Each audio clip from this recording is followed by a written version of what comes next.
Tanda kebodohan selanjutnya, mungkin ini yang terakhir, hatinya di ujung lidah. Maksudnya apa? Jamaah sekalian rahimakumullah, dengan rahmat Allah subhanahu wa ta'ala, rahmat berupa kesehatan, rahmat berupa kesempatan, maka di saat ini kita bisa menghadiri sebuah ibadah yang sangat besar dalam agama kita, yaitu menuntut ilmu. Menuntut ilmu ini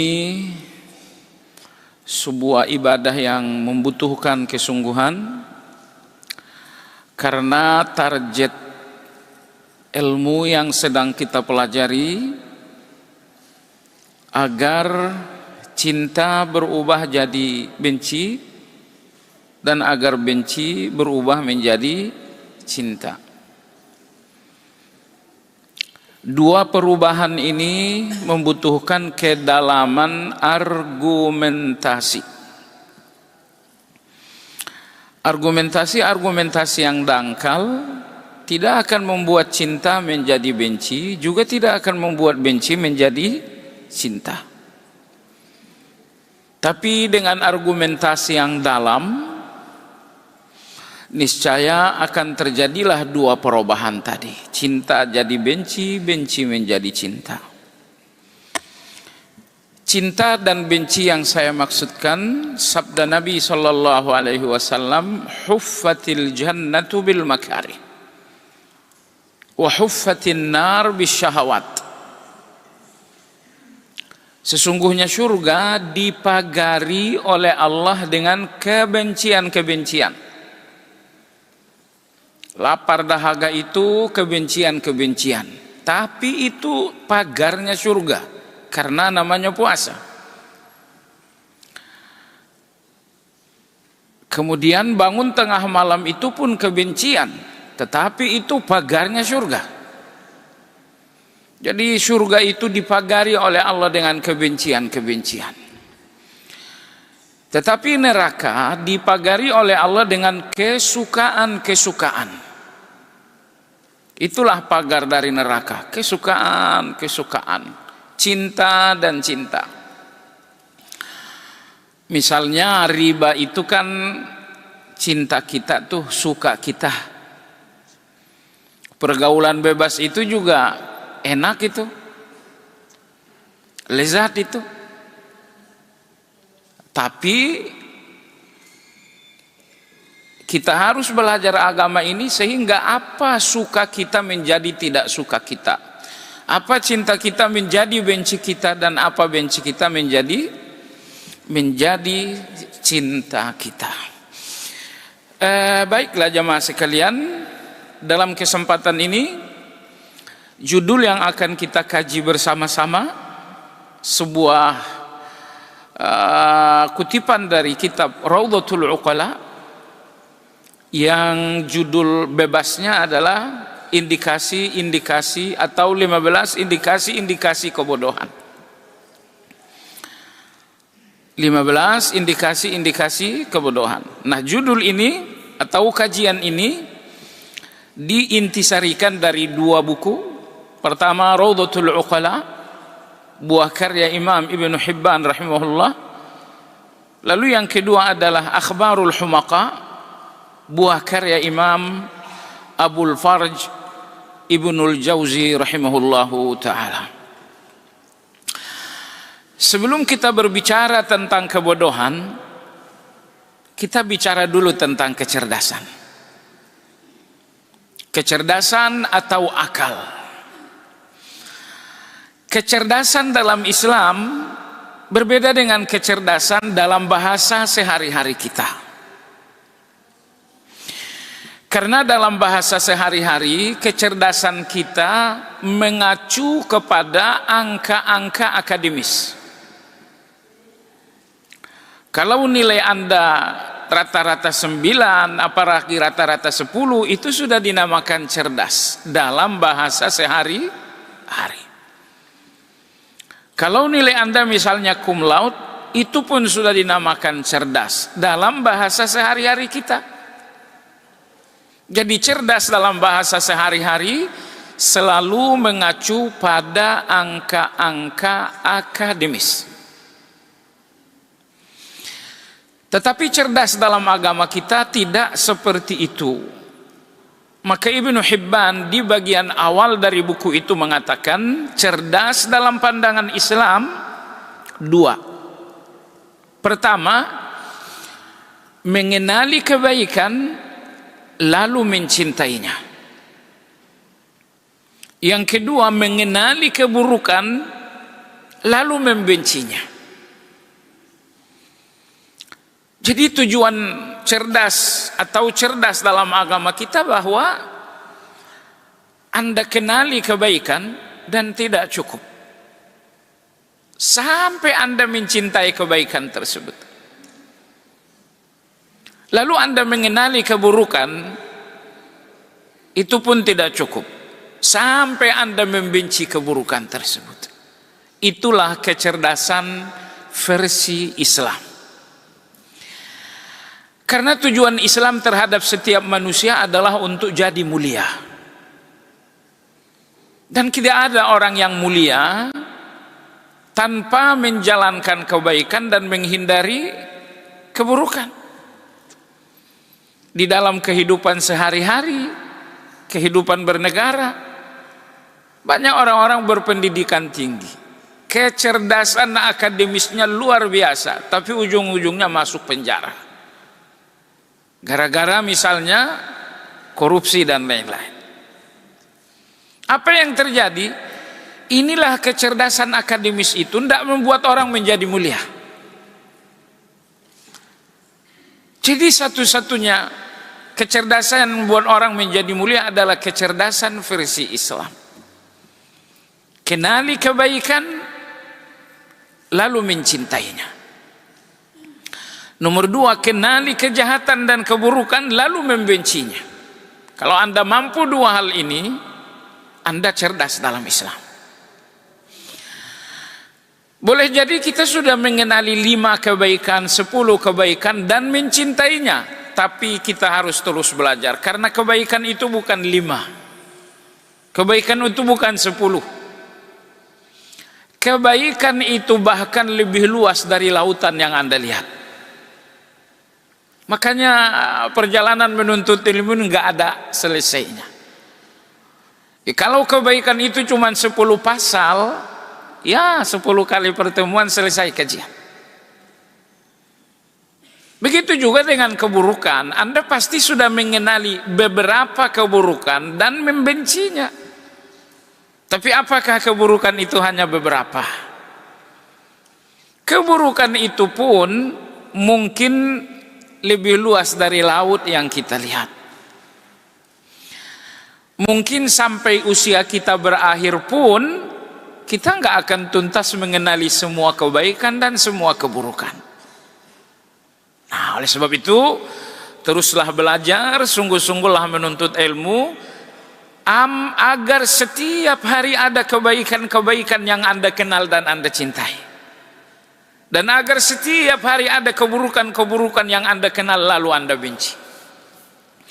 Saya pernah sampaikan di kajian ini, agenda hidup kita cuma 3 setiap hari.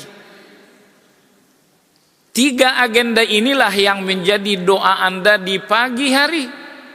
Seperti diriwayatkan dari Rasulullah oleh Ummu Salamah radhiyallahu anha. Allahumma inni as'aluka ilman wa rizqan wa amalan. Ya cuman ini agenda harian, nggak ada nomor 4. Hari ini harus ada tambahan ilmu-ilmu yang bermanfaat. Hari ini harus ada tambahan-tambahan rezeki yang baik. Hari ini harus ada amal-amal yang diterima. Perhatikan betapa cerdasnya doa ini. 3 agenda harian ini lengkap dengan target. Agenda pertama, hari ini harus ada tambahan ilmu. Tetapi targetnya bukan 5, bukan 7, targetnya nafi'an. Ilmu itu bermanfaat. Tidak ada gunanya ilmu banyak kalau nggak manfaat. Hari ini juga harus ada tambahan rezeki. Berapa? Bukan itu targetnya. Targetnya adalah thayyiban. Rezekinya baik. Kalau rezekinya baik, dimakan jadi sehat, dimakan jadi vitamin, dimakan penyakit jadi pergi, diberikan kepada anak menjadi saleh, menjadi konsumsi rumah tangga menjadi sakinah. Nomor 3 adalah amalan mutaqabbalah. Hari ini harus terisi dengan amal-amal. Targetnya apa? Mutaqabbalah, diterima oleh Allah Azza wa Jalla. Salat duha Anda 8 rakaat, bukan itu tujuan. Tujuannya diterima enggak? Salat malam berapa rakaat? Bukan berapa itu yang jadi tujuan, diterima enggak? 2 rakaat diterima, lebih baik daripada 12 rakaat cuma jadi sampah. Nah, setiap hari Anda dapatkan 3 hal ini. Hari ini ada tambahan ilmu yang bermanfaat. Hari ini ada rezeki yang baik. Hari ini ada amal-amal yang diterima. Setiap hari Anda dapatkan 3 hal ini, itu hari besar Anda. Itu hari keberuntungan Anda. Hari itu hari surga bagi Anda. Maka usahakan setiap hari 3 agenda ini terjalani dengan baik, tercapai dengan baik. Nah, ilmu yang bermanfaat. Ilmu yang bermanfaat itu yang 2 tadi, bahwa Anda mengenali kebaikan, kemudian mencintainya. Mengenali kebaikan dan mencintai kebaikan, mana yang lebih berat? Mencintai kebaikan. Kalau cuma mengenali kebaikan, Anda hanya perlu kejeniusan. Tapi untuk mencintai kebaikan, Anda perlu hati yang bersih. Cerdas itu tidak membuat Anda mencintai kebaikan. Tapi hati yang bersih itu modal terbesar Anda untuk cinta kebaikan. Bersih-bersih dari 2 penyakit. Penyakit pertama adalah syubhat. Penyakit kedua adalah syahwat. Penyakit syubhat itu artinya kerancuan. Syubhat itu artinya kesamaran. Syekhul Islam Ibn Taimiyah rahimahullah, beliau mengatakan di antara satu perkara yang sangat berbahaya adalah syubhat. Apa itu syubhat? Menyamarnya kebaikan menjadi keburukan, atau menyamarnya keburukan menjadi kebaikan. Syubhat itu artinya tersamarkan. Syubhat itu artinya tersamar. Jadi ada kebaikan-kebaikan menyamar jadi keburukan, sehingga kita melihatnya buruk padahal baik.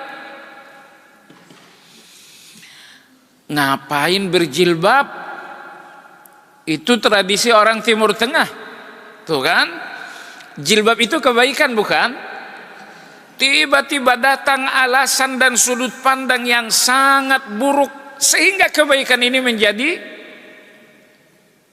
menjadi seolah-olah keburukan.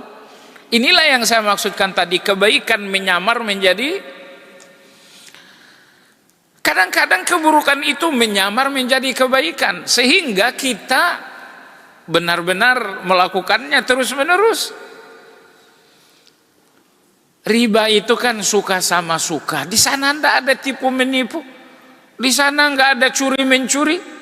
Ya kalau riba itu suka sama suka, bahkan ada pihak yang merasa dibantu, haramnya di mana? Tuh kan? Ada keburukan menyamar menjadi kebaikan. Kenapa 2 penyamaran ini terjadi? Karena dangkalnya ilmu. Kalau ilmu yang dalam, Anda akan melihat sesuatu sesuai hakikat. Kalau Anda telah melihat sesuatu sesuai hakikat, dia tidak akan tersamar-samarkan lagi. Nah, penyakit kedua yang membuat hati tidak bisa mencintai kebaikan apa? Syahwat. Apa itu syahwat? Syahwat itu kecenderungan kepada yang enak-enak. Kalau Anda punya kecenderungan yang besar, pokoknya harus enak, pokoknya harus nyaman, pokoknya harus lezat, pokoknya harus mewah. Kecenderungan seperti ini membuat Anda tidak melihat kebaikan. Karena kebaikan itu rata-rata tidak ada yang nyaman. Sholat malam itu nyaman apa? Enggak nyaman. Puasa itu nyaman tidak? Hidup sederhana itu nyaman enggak? Ternyata tidak ada ibadah yang nyaman. Jadi kalau misalnya kecenderungan hidup Anda harus nyaman, harus enak, harus lezat, percayalah Anda akan sulit hadir dalam kebaikan. Tidak ada kebaikan yang nyaman. Semua kebaikan itu ujian. Semua kebaikan itu ujian. Hanya saja orang-orang beriman melihat kebaikan-kebaikan ini hubunganku dengan Allah, sehingga mereka mencintainya. Baik, jadi ilmu yang bermanfaat itu tadi mengenali kebaikan, kemudian mencintainya, mengenali keburukan, kemudian membencinya. Mengenali kebaikan jauh lebih mudah daripada mencintai. Mengenali keburukan jauh lebih mudah daripada membenci. Karena soal kenal itu hanya soal kejeniusan. Anda ngaji, oke, dan Anda tidak tidur, oke, itu pasti kenal. Tapi kalau Anda datang ngaji, ngantuknya luar biasa, itu biasanya tidak banyak yang dikenal. Salah kenal itu malah. Jadi soal mengenal baik, mengenal buruk, Anda hanya butuh kejeniusan saja. Tapi soal cinta baik dan benci buruk, ini soal hati yang bersih. Kalau hati Anda bersih dari syahwat, lalu hati Anda pun bersih dari syubhat, Anda pasti bisa mencintai dan pasti bisa membenci. Baik jamaah sekalian, saya mau nanya, judul kita kan 15 kebodohan. Menurut Anda kata bodoh itu nyaman tidak?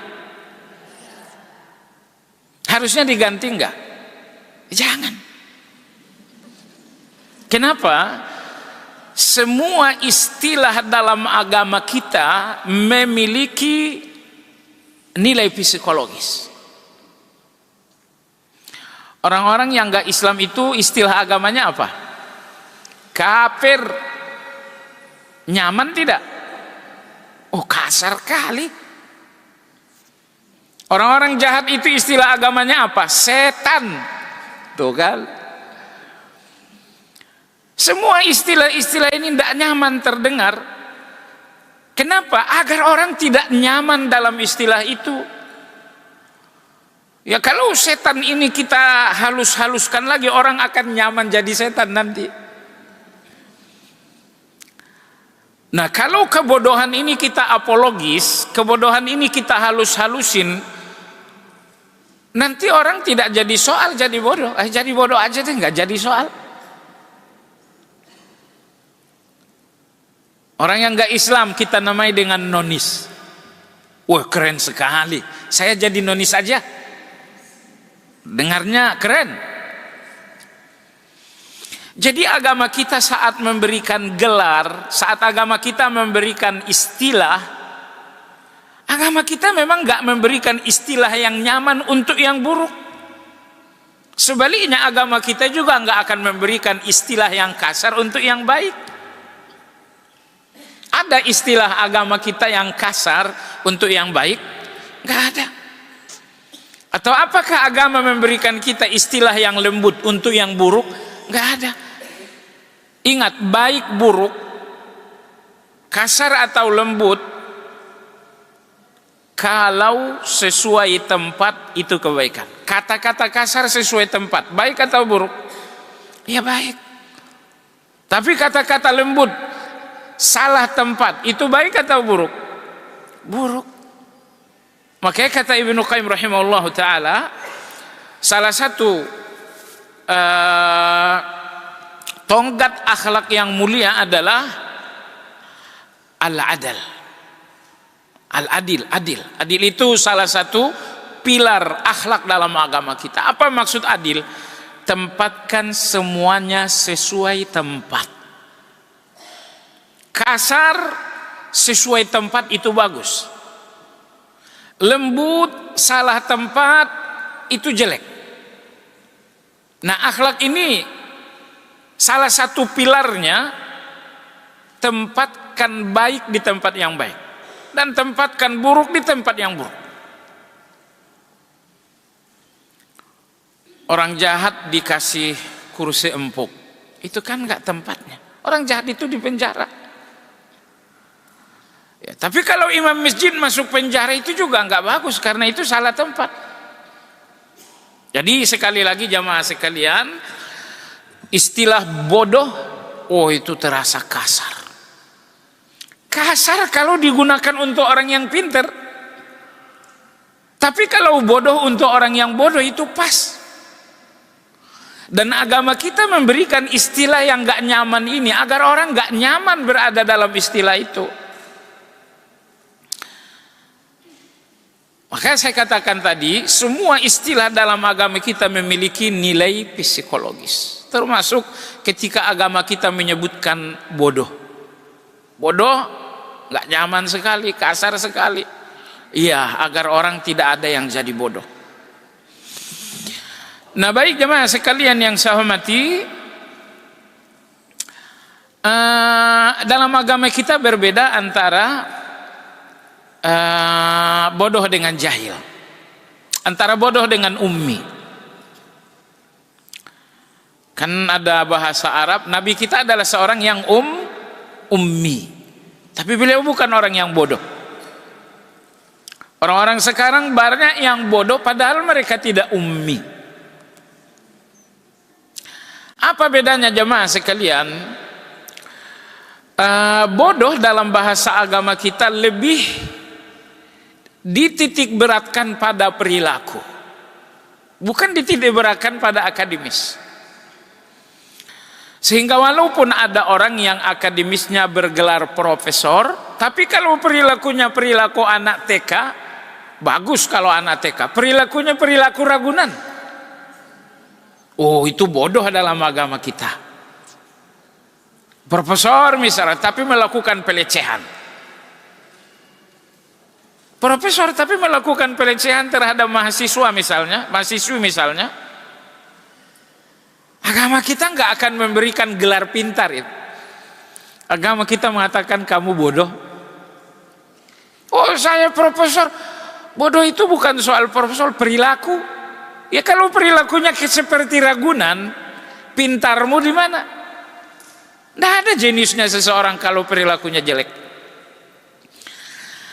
Karena yang membuat Anda manfaat bagi orang lain adalah perilaku yang baik.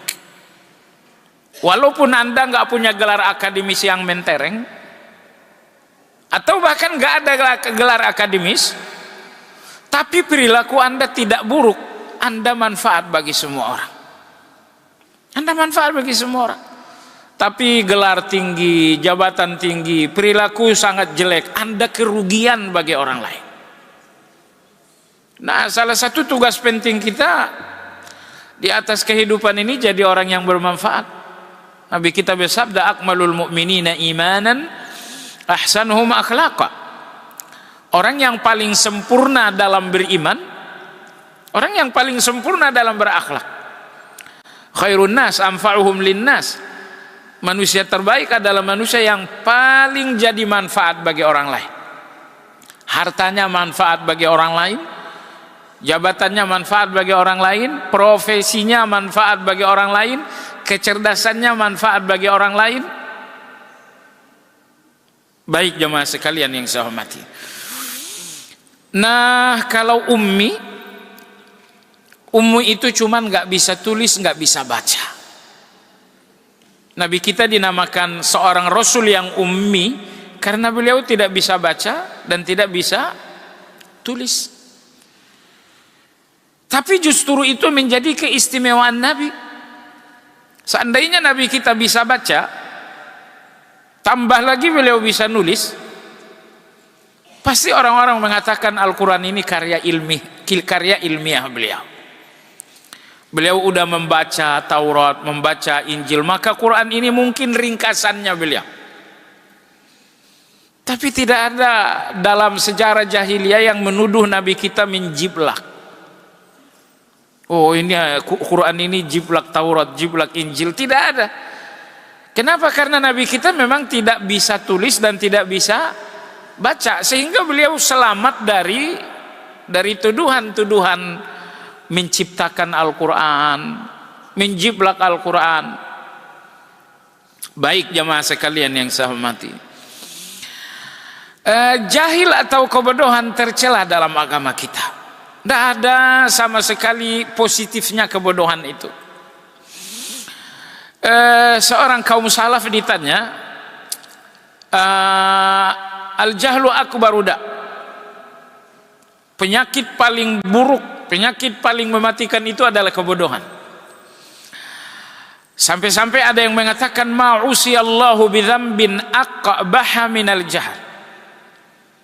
Tidak ada dosa terbesar di depan Allah melebihi kebodohan. Tidak ada dosa yang paling besar di depan Allah melebihi kebodohan. Kebodohan itu yang membuat orang musyrik. Kebodohan itu yang membuat orang kufur. Kebodohan itu yang membuat orang korupsi, membuat orang selingkuh, membuat orang riba. Maka beliau mengatakan tidak ada dosa terbesar di depan Allah lebih dari kebodohan, karena dari kebodohan semua dosa terjadi. Imam Sahal bin Abdullah rahimahullah, beliau pernah ditanya, apa ada yang lebih buruk dari kebodohan? Ada enggak yang lebih buruk dari kebodohan? Beliau mengatakan ada. Yang lebih buruk dari kebodohan, bodoh tentang kebodohan itu sendiri. Saya bodoh tapi saya nggak tahu kalau saya bodoh, itu jauh lebih buruk. Jadi kalau saya bodoh tapi saya tahu saya bodoh, insya Allah itu selamat. Saya akan berusaha melepaskan kebodohan. Tapi kalau ada orang bodoh justru merasa pinter, oh itu jauh lebih buruk daripada kebodohan itu sendiri. Sebagian ahli penyair mengatakan wa fil jahli qabla al mauti mautun li ahlihi wa ajsamuhum qabla al quburi kuburu.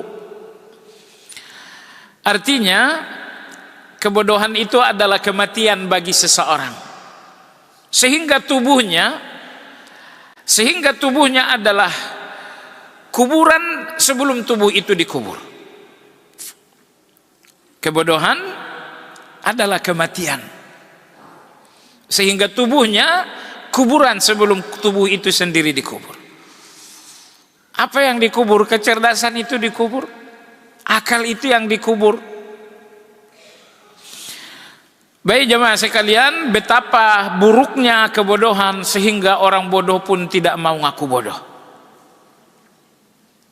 Betapa buruknya kebodohan sehingga orang bodoh pun tidak mau mengaku bodoh. Mestinya kan saya miskin, saya ngaku miskin gak jadi soal. Saya rakyat, saya ngaku rakyat, ya nyaman-nyaman aja sih. Tapi coba lihat orang bodoh, saya ini orang bodoh. Gak ada orang bodoh yang ngaku bodoh. Baik jemaah sekalian yang saya hormati, mari kita lihat apa saja tanda-tanda kebodohan. Sekali lagi, kebodohan dalam agama kita bukan untuk akademis, tapi kebodohan dalam agama kita adalah untuk perilaku. Imam Ibn Hibban rahimahullah ta'ala, beliau mengatakan tanda kebodohan yang pertama sur'atul jawab wal infial. Apa itu? Jawaban-jawaban spontan dan perilaku-perilaku spontan. Ternyata itu tanda kebodohan. Ada yang nanya spontan aja jawab. Ngelihat sesuatu langsung spontan saja, otomatis saja memberikan sikap. Sikap-sikap otomatis, jawaban-jawaban spontan menandakan kebodohan. Anda tahu kenapa? Karena dalam agama kita harus berpikir sebelum mengambil keputusan. Sebelum Anda berbicara, sebelum Anda mengambil sebuah sikap, berpikirlah matang-matang.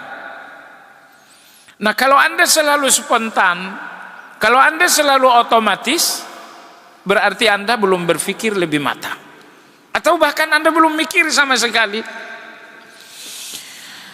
Di dalam hadis Nabi kita sallallahu alaihi wasallam bersabda, at-ta'anni minallah wal ajalatu minasyaitan. Kata Nabi sallallahu alaihi wasallam, tidak tergesa-gesa dan tenang itu sikap dari Allah. Tapi tergesa-gesa, terburu-buru, spontanitas itu sikap dari setan.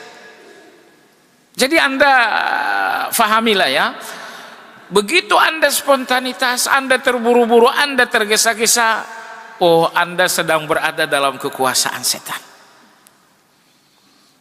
Ya, setan itu ingin Anda salah. Maka setan membuat Anda tergesa-gesa. Setan membuat Anda spontan. Karena orang yang spontanitas, orang-orang yang tergesa-gesa, insyaallah 100% pasti akan keliru. Karena saya ulangi, ketergesa-gesaan dan spontanitas menunjukkan tidak ada berpikir lebih lama. Yang kedua lagi, ibu-ibu sekalian yang saya hormati, kalau Anda tipe orang yang selalu spontanitas, Anda tipe orang yang selalu tergesa-gesa, berarti Anda sangat banyak penyesalan. Berarti Anda sangat banyak penyesalan. Karena spontanitas dan tergesa-gesa menunjukkan Anda nggak berpikir matang. Kalau nggak berpikir matang pasti salah. Kalau salah berarti banyak salahnya, banyak penyesalannya. Penyesalan itu semuanya hasil dari sikap tergesa-gesa dan jawaban-jawaban yang spontanitas. Nah, jadi oleh sebab itu jamaah sekalian, ada pertanyaan-pertanyaan orang, ada komentar-komentar yang harus dipikir matang dulu baru disampaikan. Ada sikap-sikap yang harus dipikir matang dulu baru kemudian diputuskan. Adapun Anda tergesa-gesa, terburu-buru, spontanitas, serba otomatis, ini menandakan kebodohan. Di antara nama Allah Azza wa Jalla adalah Ar-Rafiq. Di antara nama Allah adalah Ar-Rafiq. Apa itu Ar-Rafiq? Yang maha perlahan-lahan. Yang maha perlahan-lahan.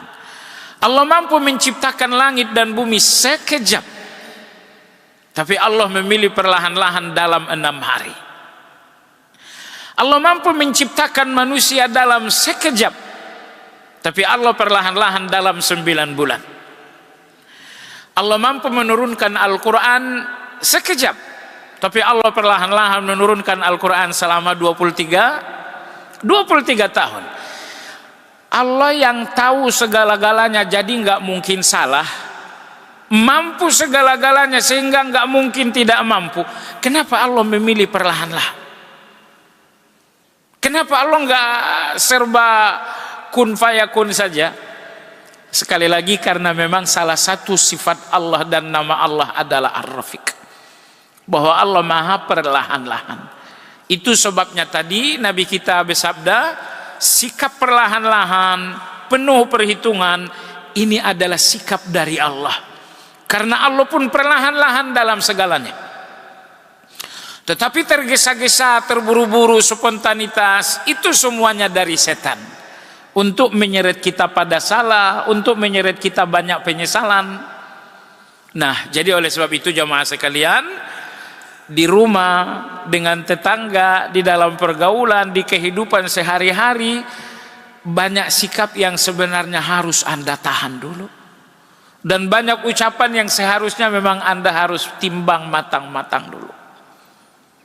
Maka Ibnu Hibban rahimahullahu taala mengatakan, kebodohan yang pertama suratul jawab wal infial, bereaksi spontanitas dan menjawab tergesa-gesa. Ini kebodohan. Bukan karena Anda nggak cerdas, cuman cerdas itu tidak digunakan untuk mematangkan pertimbangan. Mestinya Anda yang cerdas, gunakan kecerdasan Anda untuk mematangkan pertimbangan. Tapi ketika Anda terburu-buru, tergesa-gesa, kecerdasan Anda nggak manfaat.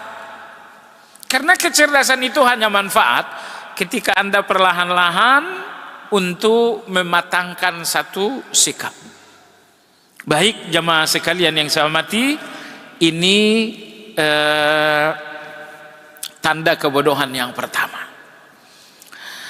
Kemudian tanda kebodohan yang kedua, kata Imam Ibnu Hibban rahimahullahu taala, al-ajalatu fala yara al-aqibata wa la yuraji'u nafsahu. Kebodohan yang kedua, memutuskan perkara berdasarkan fakta di depan mata dan tidak berpikir dampak dan efek di kemudian hari. Kebodohan yang kedua, mengambil sikap dan keputusan berdasarkan fakta di depan mata dan tidak berpikir tentang dampak dan efek di kemudian hari.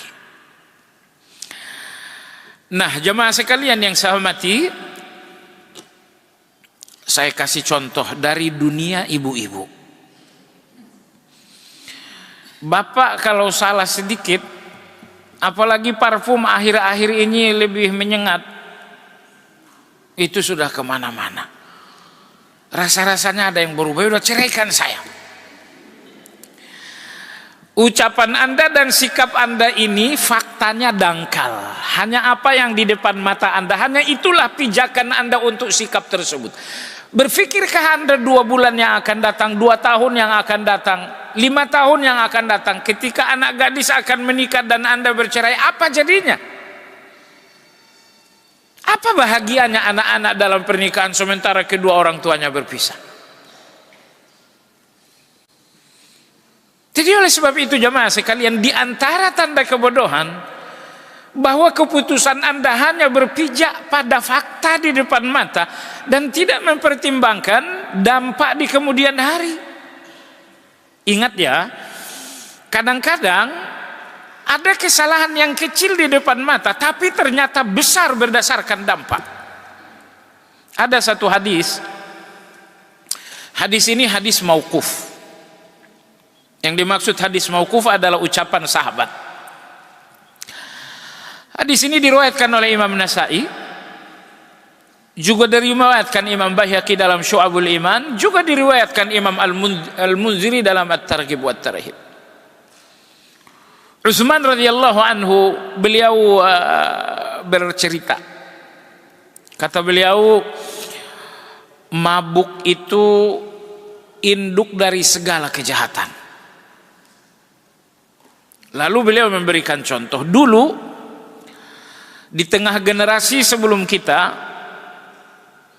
ada seorang anak muda ahli ibadah, betul-betul ahli ibadah, sampai-sampai dia menjauh dari masyarakat, tinggal di pondok di luar kampung, hanya agar konsentrasi dengan ibadah, tidak terganggu dengan berisik kanan dan berisik kiri.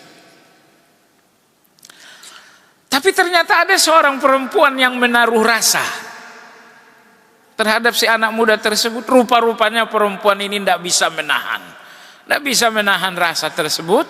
Maka dia memanggil pembantu. Dia bilang, kamu tahu anak muda di sana? Pembantunya bilang, saya tahu, ada apa? Panggil ke sini, saya butuh. Singkat cerita, anak muda ini pun tidak berpikir panjang-panjang. Ingat Bapak Ibu sekalian, orang-orang baik itu orang paling gampang ditipu. Betul. Karena orang baik gak pernah jahat, jadi dia gak ngerti akal jahat. Dan apa yang saya katakan itu hadis Nabi. Kata Nabi SAW, al-mu'minu ghirrun karimun. Al-mu'minu ghirrun karimun. Seorang mukmin itu orang baik yang mudah ditipu. Iya. Kalau penjahat itu tidak bisa ditipu, karena matematika kejahatannya luar biasa. Tapi orang-orang baik itu tidak pernah punya hitung-hitungan kejahatan. Lihat orang husnuzon, lihat orang prasangka baik. Datang orang ngomong penderitaan, percaya saja, padahal semuanya topeng. Al-mu'minu ghirrun karim, kata Nabi SAW. Orang mukmin itu adalah orang-orang baik yang mudah ditipu. Akhirnya anak muda ini pergi menjumpai si wanita tadi. Tapi begitu sampai di rumah, pintu ditutup tapi dikunci. Lalu anak muda ini diarahkan ke sebuah kamar, pintu dibuka, ditutup, dikunci lagi. Oh, di sini mulai ada pertanyaan, tapi udah nggak ada gunanya pertanyaan. Tugasnya sekarang langsung menjawab. Di kamar itu sudah menunggu wanita dan seorang anak kecil berstatus budak. Wanita ini mengatakan, wahai fulan, di kamar ini ada aku, ini ada budak kecil, kemudian ada khamar. Ada khamar. Kau pilih salah satunya. Anak muda ini berpikir membunuh anak kecil, oh terlalu besar. Atau saya melakukan perbuatan tidak baik dengan wanita ini pun terlalu besar. Ya sudah, saya minum saja. Akhirnya dia minum khamar. 1 gelas. Oh, kata wanita, tambah lagi. 2 gelas, tambah lagi. Tidak biasa mabuk, 3 gelas saja sudah mabuk. Begitu anak muda ini dalam pengaruh minuman keras, akhirnya dia pun melakukan perbuatan tak senonoh dengan wanita. Karena aib khawatir terbongkar, anak kecil itu pun dibunuh. Di kamar ini dalam waktu yang sangat singkat 3 kejahatan telah terjadi. Apa yang ingin kita garis bawahi jamaah sekalian? Anda setuju nggak kalau khamar itu lebih buruk dari membunuh dan berzina? Nah, itulah logika anak muda tadi ternyata salah. Betul, saya juga nyaris setuju. Minum khamar lebih mudah, lebih kecil daripada membunuh, daripada. Saya ingin kasih 2 pelajaran ya dari kisah ini. Pelajaran pertama,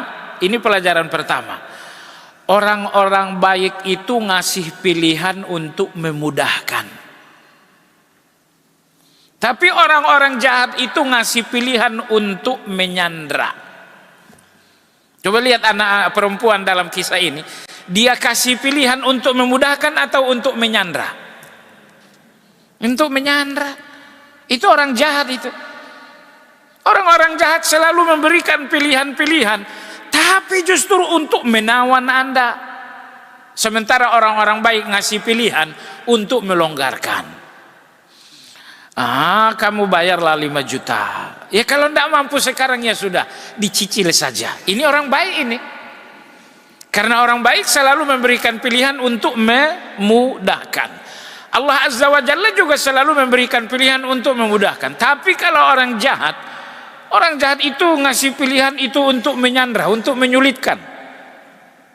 Kadang-kadang bukan Anda orangnya ya, ada orang mengatakan pilih saya atau pilih dia. Itu kan nggak bisa itu. Pilih saya atau pilih dia. Nggak bisa dipilih. Iya, ini tipenya orang jahat memang seperti itu.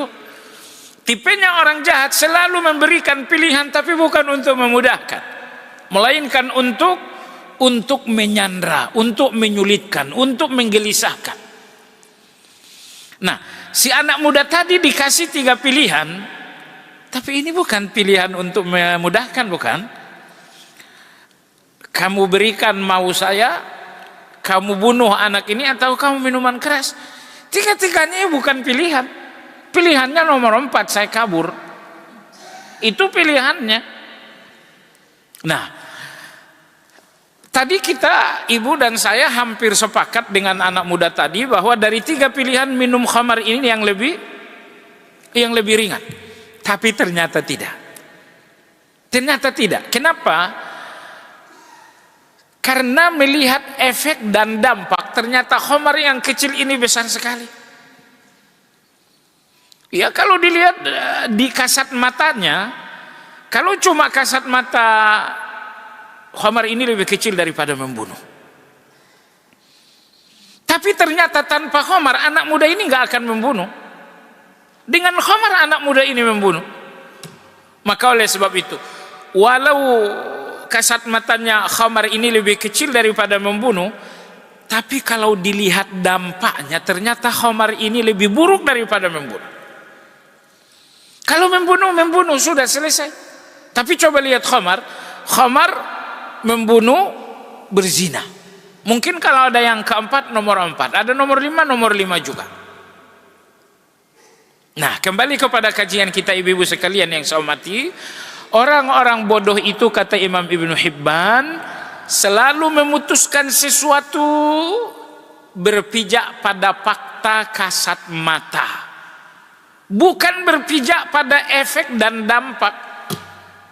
Minum jamu itu kalau kasat matanya nggak usah dibuang aja, aromanya bau, rasanya pahit, nggak mau buang saja. Kenapa? Itulah hasil kalau Anda mempertimbangkan sesuatu berdasarkan fakta kasat mata. Tapi kalau Anda mempertimbangkan sesuatu berdasarkan dampak, berdasarkan efek, oh ini kalau saya minum jamu saya glowing lagi. Kalau saya minum jamu ini rambut putih saya jadi hitam lagi. Akhirnya apa jamaah sekalian? Masa bodoh baunya jamu yang busuk, rasanya jamu yang pahit, masa bodoh. Apa yang membuat Anda berani, mampu? Jawabannya Anda berpikir tentang efek. Masalahnya jamaah sekalian, memutuskan sesuatu berdasarkan efek ini perlu waktu. Nah, kalau Anda masih tipe orang yang terburu-buru, Anda tipe orang yang tergesa-gesa, Anda tipe orang yang spontanitas, semua orang yang spontanitas dan terburu-buru, pijakan mereka hanya pertimbangan kasat mata dan bukan pertimbangan 2-3 hari ke depan. Nabi kita berdakwah ke kota Taif, bukan? Ibu udah pernah ke kota Taif belum? Anda tahu kenapa belum? Karena Anda belum doa. Karena Anda belum uang, nggak ada cerita itu. Di sana banyak orang kaya, uangnya 800 miliar, emasnya 74 kilo misalnya aja. Tetap saja nggak pergi ke kota Taif. Ini contoh aja, nggak usah kemana-mana. Jadi kalau mau ke kota Taif, kota Mekah, kota Madinah, doa saja. Itu perlu didoain. Jangan ke Belanda Anda doa, ya Allah aku ingin ke Belanda. Nggak usah. Ya Allah saya ingin ke Inggris. Jemaah sekalian yang saya hormati, heran juga dengan sebagian orang, tapi beda ya. Saya coba pergi ke pinggiran-pinggiran Eropa, nggak nyaman banget. Nggak dengar azan berhari-hari. Di rumah saya yang sekarang itu cuman kampung. Setiap saat dengar azan, ya Allah enak sekali. Dengarin nama Allah itu enak banget loh. Allahu Akbar, dengar nama Allah itu enak sekali. Nanti asar saya dengar lagi nama Allah, Allahu Akbar. Maghrib saya dengar lagi nama Allah, Allahu Akbar. Apa yang Allah kasih nggak penting namanya Allah aja saya udah senang. Tapi mereka yang tinggal di sana, yang katanya modern, apa enaknya ndak dengarin nama Allah? Masya Allah. Ya udah doain ke Mekah aja ya, nggak usah doa ke sana. Enggak usah jauh-jauh. Nabi kita Shallallahu Alaihi Wasallam berdakwah ke kota Taif, dan Anda tahu Nabi kita dicemooh, dibully, bahkan beliau diusir dengan cara yang sangat keji. Penduduk Taif itu berbaris 2 baris, kanan dan kiri. Lalu Nabi kita berjalan di antara 2 saf sambil dilempari. dengan kata-kata sumpah serapah bebas. Kamu dasar blo blo blo blo blo. Mentalnya Nabi mereka lempari dengan kata-kata jelek, tubuh Nabi mereka lempari dengan batu-batu. Manusia paling mulia diperlakukan seperti itu. Nabi kita berjalan, pikiran beliau kosong. Kosong, Nabi kita pernah punya pikiran kosong. Beliau berjalan, beliau baru sadar setelah sampai di satu tempat yang bernama Qarnul Manazil. Sekitar 80 kilo, sekitar puluhan kilo dari Taif itu. Yang membuat Nabi kita sadar, kok tiba-tiba adem. Ternyata ada malaikat nganaungin. Malaikat mengatakan, Muhammad, Allah lihat semuanya, Allah dengar semuanya. Kata-kata mereka Allah dengar, perilaku mereka Allah lihat. Ingat, tidak ada hiburan sebesar Anda yakin Allah melihat Anda. Sudah, itu hiburan paling luar biasa. Kalau Anda tidak terhibur dengan Allah Azza wa Jalla, nggak ada lagi hiburan yang bisa menenangkan Anda. Si fulan menghibur 3 hari saja.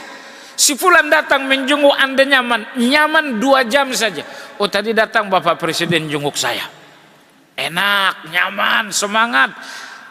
2 jam paling lama, jam ketiga udah nggak ada. Ingat, nggak ada. Semua manusia di samping Anda itu sebentar, dan tidak ada yang di samping Anda selama-lamanya kecuali Allah Azza wa Jalla. Ayah ibu Anda mendampingi Anda sepanjang usia mereka. Setelah itu mereka pergi. Tapi Allah mendampingi Anda sepanjang usia Anda. Suami Anda, abang Anda, adik Anda, semua yang mendampingi Anda sesuai usia mereka. Hanya Allah yang mendampingi Anda sesuai usia Anda. Jadi oleh sebab itu jamaah sekalian yang saya hormati, tolong ya, jangan usah cari hiburan dan nyaman lebih dari Allah Azza wa Jalla. Ya.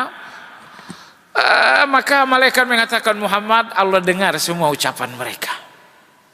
Dan Allah lihat semua perilaku mereka, Muhammad. Dan ini malaikat penjaga gunung sudah dapat izin dari Allah melakukan apapun permohonan kamu.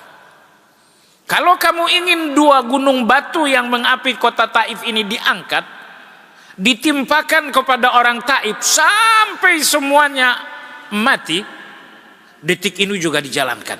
Bagaimana Muhammad? Dihancurkan saja orang Taif ini.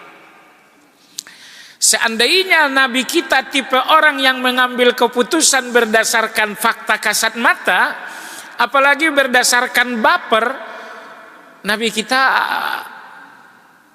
kalau cuma 2 gunung kurang, 5 gunung. Orang Taif jangan dimampus, jangan dibunuh dengan dua gunung. Bila perlu 20 gunung cari. Tapi Nabi kita tidak seperti itu. Nabi kita mengatakan jangan, tidak boleh ada yang mati. Inilah arjullah an yukhrija min aslabihim man ya'budullaha wahdah. Saya berpikir cucu mereka akan menyembah Allah tanpa sekutu. Mereka ini memang bukan lagi harapan saya. Anak mereka juga bukan harapan saya. Tapi cucu mereka harapan saya untuk mengibadahi Allah tanpa sekutu. Apa yang dilakukan Nabi, ibu sekalian? Nabi kita tidak memberikan respon spontan. Respon Nabi kita terhadap kejahatan orang-orang Taif dengan memandang, bukan 2 tahun, bukan 5 tahun, tapi cucu-cucu itu puluhan tahun ke depan. Ini yang menjadi pertimbangan Nabi kita Shallallahu Alaihi Wasallam. Maka oleh sebab itu ibu-ibu sekalian, Anda pasti orang cerdas. Karena orang nggak cerdas itu nggak datang ngaji biasanya. Nah, kajian ini cuma untuk ngasah kecerdasan Anda, jangan sampai tumpul. Maka ingat, ternyata cirinya orang cerdas, keputusannya tidak bersandar pada fakta di depan mata, tapi bersandar kepada efek dan dampak di kemudian hari. Maka oleh sebab itu Anda mau ambil keputusan ini, 2 minggu lagi jadinya bagaimana? Ini 2 tahun lagi jadinya bagaimana? Nah, tidak pernah orang menyesal dan tidak pernah orang salah atas satu keputusan berdasarkan pertimbangan dampak di kemudian hari. Kemudian hari yang paling mahal untuk jadi pertimbangan Anda adalah surga, akhirat. Kalau dampak di kemudian hari cuma sebulan, ya bagus. Dampak di kemudian hari yang Anda pertimbangkan setahun, bagus juga. Tapi kemudian hari yang paling penting untuk jadi pijakan keputusan Anda adalah surga dan neraka. Semua keputusan yang menjadi pintu surga ambil. Tapi semua keputusan yang gak memberikan surga bagi Anda jangan. Ini keputusan saya bakal jadi surga enggak? Iya, ambil. Anda tidak lagi berpikir soal dampak 5 hari, 5 tahun. Anda berpikir tentang sebuah keabadian. Semua keabadian. Nah, kesulitan kita dalam hal ini baper. Orang-orang baper itu biasanya pokoknya instan. Ini orang ngomong begini, aduh gimana caranya biar bisa saya injak sekarang juga. Nah itu baper itu. Itu baper itu. Allah berfirman dalam Al-Quran, idfa billati hiya ahsan fa idzal ladzi bainaka wa bainahu adawatun ka'annahu waliyyun hamim. Kalau ada orang jahat, berikan kebaikan. Menandakan bahwa Anda memang gak punya kejahatan. Tapi kalau orang jahat dibalas jahat, beda nomor doang. Dia jahat nomor 1, Anda jahat nomor 2. Beda nomor doang. Intinya sama-sama jahat. Tapi bahwa Anda membalas kejahatan dengan kebaikan, menandakan bahwa Anda memang gak punya kejahatan itu. Orang lain misalnya nuduh, dasar Anda ini bebek, misalnya gitu kan. Aduh ini bebek apa ayam? Anda menahan diri. Kenapa Anda menahan diri? Karena Anda memang tidak punya kejahatan itu untuk orang jahat sekalipun. Sekali lagi, Anda nggak punya kejahatan walau terhadap orang jahat sekalipun. Kenapa? Anda berpikir matang. Kalau kejahatan saya balas jahat, itu nanti nggak akan ada hentinya. Iya kan? Ini orang ini ngomong saya bebek, saya balas ayam. Dia cakar saya cakar dia. Dia lapor polisi, saya cari pengacara. Aduh, ibu dengarin baik-baik ya. Kalau semua salah orang harus diperhitungkan, umur Anda akan penuh dengan konflik. Kalau semua kesalahan orang harus dihitung-hitung, usia Anda akan penuh dengan konflik. Mungkin dalam sehari konflik Anda 20. Soalnya tadi di jalan raya ada yang klakson. Aduh. Ini di depan saya ada polisi tidur, saya rem nih, di belakang ini ngapain juga klakson. Anda berhenti, Anda keluar mata kamu, otak kamu. Jemaah sekalian, orang-orang jahat itu dilewatin aja, nggak usah mampir. Kalau mau mampir dengan orang baik saja, adanya di Darussalam. Ini kalau ini kira-kira orang-orang jahat, lewatin aja, ndak usah mampir, dicuekin aja. Cuek itu sedekah, tapi bagi orang yang begituan. Jangan cuek kepada orang baik, cueknya kepada orang jahat aja. Wa arid anil jahilin, Allah berfirman, kalau ada sikap-sikap bodoh, kata Nabi, berpaling saja. Berpaling, nggak perlu dijawab, nggak perlu direspon, dipikirkan juga jangan. Ini jangan-jangan sampai di rumah jelang tidur, ini orang tadi kok masih dipikir-pikir aja.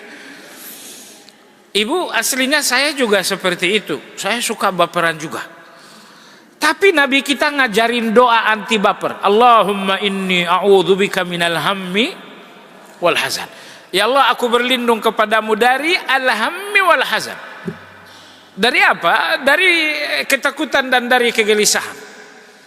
Alhamdulillah setelah doa ini saya baca dalam pagi, di dalam sore, perlahan-lahan saya tidak gampang baper juga. Tapi jangan bikin baper juga saya dengan sengaja, biar Anda nggak dosa.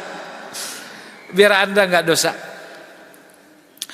Jadi Allah tadi berfirman, kalau ada orang jahat, balas dengan kebaikan. Supaya apa? Supaya musuh berubah menjadi teman. Nah, pertimbangannya begini.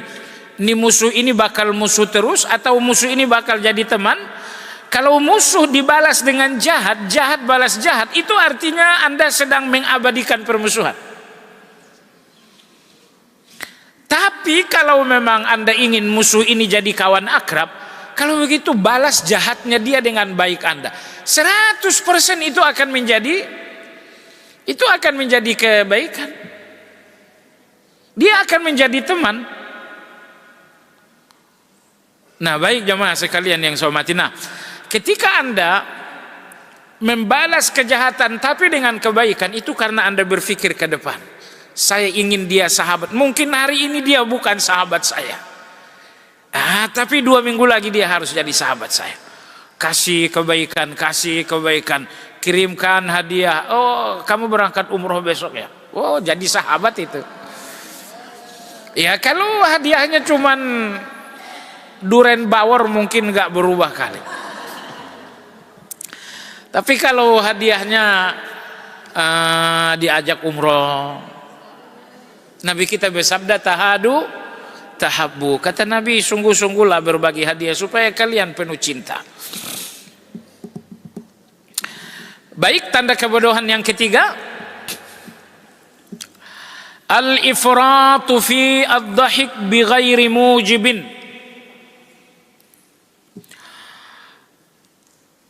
Tertawa berlebihan. Ternyata itu tanda kebodohan juga, kata Imam Ibnu Hibban.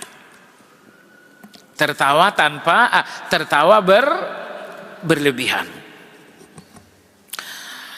Tertawa dalam bahasa Arab sekaligus bahasa agama kita ada 3. Muqaddimahnya tertawa namanya senyum. Karena tidak ada orang tertawa langsung, kecuali orang yang lagi mimpi. Orang lagi mimpi itu langsung kakak-kakak biasanya.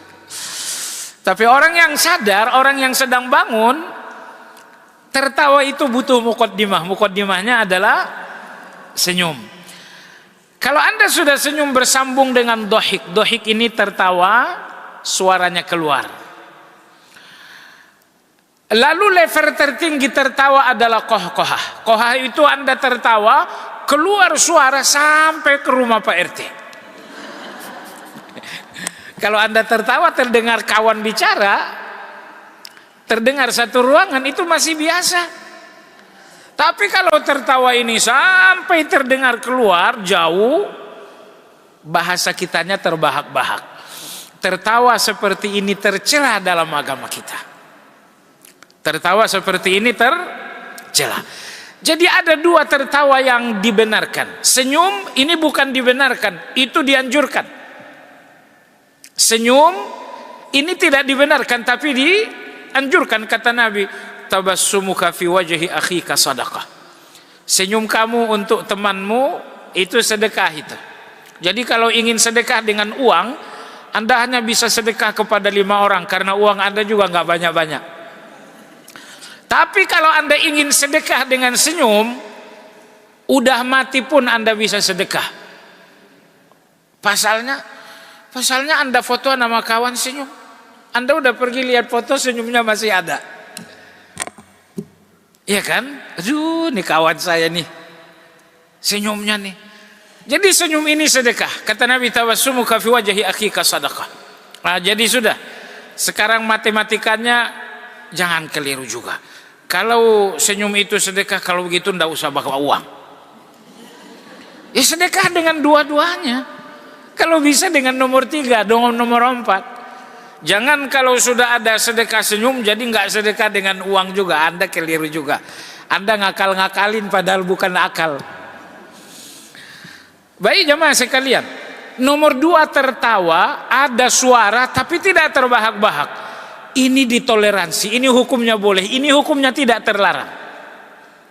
Tertawa yang terlarang itu adalah nomor 3. Bahkan nomor 2, Masya Allah, nomor 2, tertawa sampai mengeluarkan suara, ini sangat disunnahkan antara suami dan istri. Kalau dengan kawan, kasih senyum saja. Tapi kalau ini antara suami dan istri, sekedar senyum itu kurang mantul. Itu kurang mantul. Antara suami istri justru tertawa mengeluarkan suara ini menjadi sunnah. Kalau dengan orang lain tertawa dengan suara itu boleh, bukan sunnah. Tapi kalau dengan suami istri tertawa sampai ada suara, itu justru sunnah. Dalilnya mana? Oke, saya kasih Anda dalil. Kalau tidak ada dalil, tidak ada kebenaran, betul? Jemaah sekalian yang saya hormati, saya kasih Anda dalil. Nabi kita Shallallahu Alaihi Wasallam pernah ngajak Aisyah lomba lari. Kata Nabi kita, Aisyah, besok lomba lari. Aisyah bilang siap. Keesokan harinya pergilah Nabi kita dengan Aisyah ke tengah Sahara. Ayo, mana garis finish? Di sono. Itu bagi yang masih muda. Kalau usia 50 tahun, lomba lari targetnya bukan finish. Siapa yang jatuh duluan itu yang menang. Ya, apa yang jatuh duluan itu yang menang. Tapi kalau masih anak muda, siapa yang paling jauh itu yang menang. Beda usia, beda target. Cuman Nabi kita tidak ada asam urat, tidak ada gangguan lutut. Makanya beliau ajak Aisyah, besok kita lomba lari. Sampai di Sahara Nabi kita mengatakan target di sana. Ayo kita lomba lari, bla bla bla. Ternyata Nabi kita kalah. Aisyah radhiyallahu anha menang. Sebulan kemudian Nabi Shallallahu Alaihi Wasallam ngajak lomba lagi. Tapi selama sebulan ini memang menu di rumah luar biasa. Ayam, dendeng, daging. Oyong udah nggak ada 1 bulan ini. Jadi 1 bulan ini semuanya tambahan lemak. Tambahan lemak saja. Jadi setelah 1 bulan kata Nabi, Aisyah besok lomba lari lagi. Lomba lari Aisyah udah naik badan. Misalnya 60 sekarang sudah 70. Misal saja, misal. Sudah, ini lomba lari yang kedua. Nabi kita menjaga pola makan. Jadi berat badan beliau tidak naik. Sementara Aisyah radhiyallahu anha berat badannya naik. Lomba lari yang kedua, Masya Allah, lomba lari yang kedua Nabi kita sallallahu alaihi wasallam menang. Nabi kita tertawa, mengeluarkan suara, ghaira annahu la yura lahawatuhu, kata Aisyah. Baru sekarang saya dengar beliau tertawa pakai suara. Hanya saja bangkal tenggorokannya nggak kelihatan. Nabi kita tertawa ngeluarin suara, tapi pangkal tenggorokannya tidak terlihat. Kata Nabi sambil Nabi kita terpingkal-pingkal, kata Aisyah, hazihi litilka. Kata Nabi SAW, hutang lunas, jangan nagih lagi. Kemarin saya kalah itu hutang, sekarang udah lunas. Aisyah, ini untuk yang kemarin, jadi hutang lunas, jangan banyak bicara lagi. Apa yang ingin kita garis bawahi ibu-ibu sekalian yang saya hormati? Tertawa sampai keluar suara justru sunnah antara suami dan istri. Jadi jangan perlakukan suami Anda seperti Pak RT kasih senyum doang. Karena ini suami kasih senyum itu so pasti. Tapi kasih tertawa juga. Kasih tertawa juga. Baik. Kadang-kadang kalau cuma senyum, awet mudanya nggak terurai. Tapi kalau udah tertawa, tapi kalau terbahak-bahak jangan juga. Kalau tertawa terbahak-bahak itu cuma malampir itu. Baik jemaah sekalian yang saya hormati, tertawa mengeluarkan suara dibenarkan. Dalilnya ayat 19 surat An-Naml. Ayat 19 surat An-Naml. Ayat ini bercerita bahwa Nabi Sulaiman alaihi salam sedang berlalu, sedang lewat dengan pasukan. Tiba-tiba ada semut yang sedang lewat. Oh, ternyata presidennya semut mengatakan, semut-semut, berhenti, masuk lubang semuanya. Sulaiman lewat, nanti kalian keinjak-injak. Mendengarkan semut ini, apa kata Allah? fatabassama dhahikan min qawliha wa qala rabbi auzi'ni an ashkura ni'matak, sampai akhir. Mendengarkan semut berbicara kepada rakyat, Sulaiman alaihi salam tertawa. Sulaiman alaihi salam tertawa. Dohika itu tertawa mengeluarkan suara, tapi tidak kencang. Nanti di akhirat Allah Subhanahu wa taala berfirman, wujuhu yawma idzin musfirah dhahikatum mustabshirah. Nanti akan ada wajah-wajah yang ceria. Dhahikatun, disertai dengan tertawa kecil. Mustabshirah, penuh dengan kegembiraan. Siapa ini? Inilah orang-orang yang menerima catatan amal dengan tangan kanan. Inilah orang-orang yang udah divonis masuk surga. Wajah ceria, tertawa kecil, hati penuh gembira. Bayangkan, ini 3 gambaran ketika manusia sudah dipastikan Allah masuk surga. Anda insya Allah salah satunya. Bagaimana wajahnya orang yang baru divonis? Allah baru vonis, fulan kamu ke surga ya, enggak pakai neraka langsung. Bagaimana bahasa gestur tubuhnya? Allah berfirman, wujuhu yauma idzin musfirah, wajahnya ceria sekali. Dhahikatum mustabshirah, tertawa kecil. Mustabshirah, hatinya penuh dengan kegembiraan. Oh, inilah mereka-mereka yang ingin masuk surga. Hubungannya dengan kajian kita, begitu Allah kasih keputusan fulan kamu masuk surga, saat itu manusia dhahikah, tertawa kecil. Kalau begitu tertawa kecil dinamakan tertawa kecil karena suaranya juga kecil. Volumenya cuma 3. Kalau volumenya sampai 15, itu kohah-kohah, tertawanya malampir. Tidak boleh dalam agama kita. Baik jemaah sekalian yang saya hormati, dalam ayat, dalam hadis Nabi kita bersabda, law annakum ta'lamuna ma a'lam la dhahiktum qalilan wa la bakaitum katsira. Sekiranya kalian mengetahui akhirat seperti yang aku tahu, pasti tertawa kalian sedikit, nangis kalian banyak.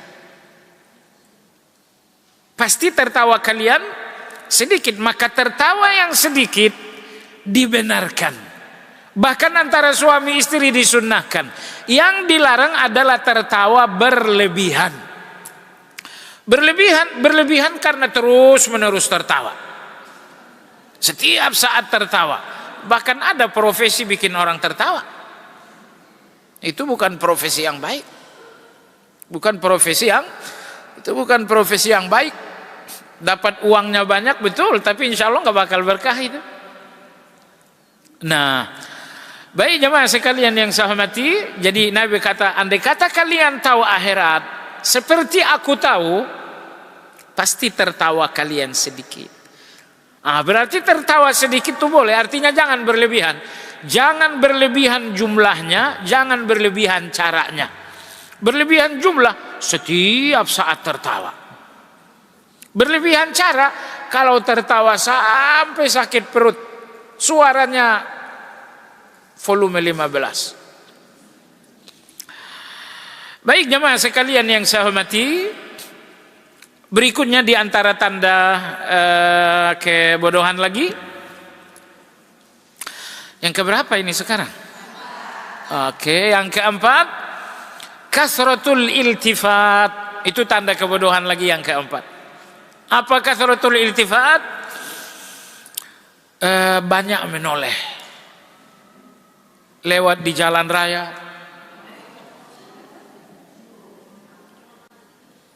bertamu ke rumah orang,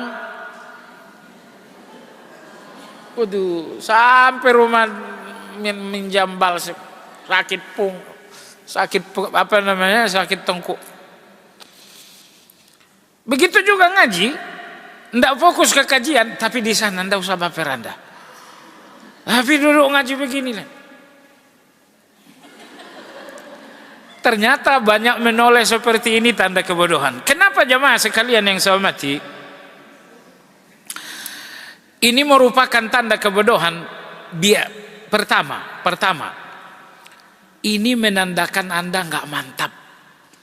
Ini menandakan Anda ragu. Kalau Anda mantap, kalau Anda ragu, nggak mungkin pelongok kanan, pelongok kiri. Udah mantap ya sudah. Tapi bahwa Anda nggak mantap dengan sesuatu, Anda nggak mantap dengan satu keputusan, makanya kanan kiri. Maling itu yang biasa kanan kiri. Maling itu, itu lihat kanan, lihat kiri. Kenapa? Karena dalam hatinya ada kejahatan. Orang yang menyimpan kejahatan pasti nggak ada ketenangan. Sehingga sebentar-sebentar kanan, sebentar-sebentar kiri, ngintip kanan, ngintip kiri. Tetangga udah balik, belum ngintip dulu.